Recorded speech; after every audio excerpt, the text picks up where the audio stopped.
How to sex scorpions correctly. That's right, if you want to learn how to sex scorpions correctly and easily, you're in the right video.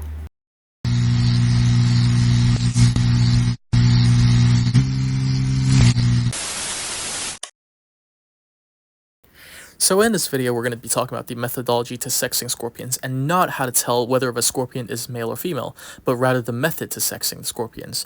Right here, I've got Pandanistic Taser. We're going to look at the equipments we need. I've got three scorplings right here. And so first thing you need is a UV light, a UV torch, preferably something that's very light and it's not strong. You need a tweezer, preferably something that's a longer tweezer, not a short tweezer. You don't want to get your hand stung.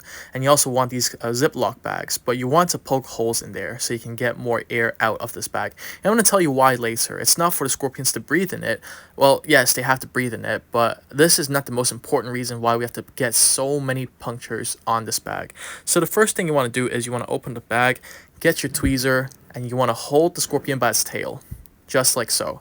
And you want to dunk them in, and then just zip it up.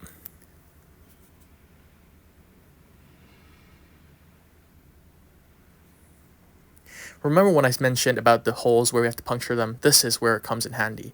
You have to make sure all the air comes out so that the scorpion does not really move much and it gets sort of like well, it's not really stuck in between, but yeah, they're trapped in between, they're inside the bag, and they don't really move much. This is the effect you're looking for. You don't want them to be moving around, running around inside the bag, and in fact, you want to get all the air out so that they don't have that much area to move around, and so you can look at their pectines or whatever you want to look at later on, and to sex them correctly.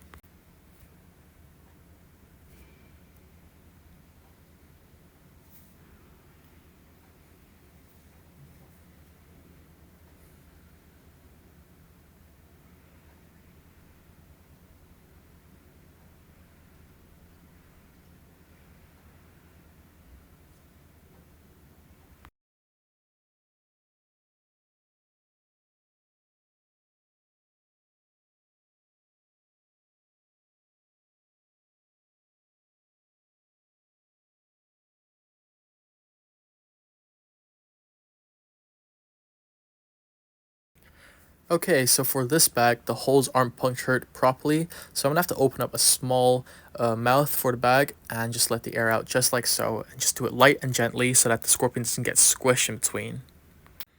And now you want to get your UV light, and this just makes your life so much easier. If you use natural light to look at a scorpion's pectine or whatsoever, it's gonna be a nightmare, I'll tell you this.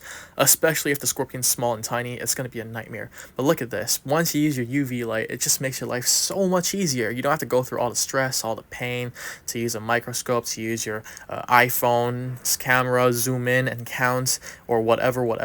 This is the easiest method to sexing scorpions, at least in my captive care. I find that sexing scorpions is the easiest with these Ziploc bags and the UV light, because look, I can look at the scorpions underneath and sex whether if it's a male or a female, and then I can just literally get a marker or a pen and then just label it on the bags so I know which one goes where.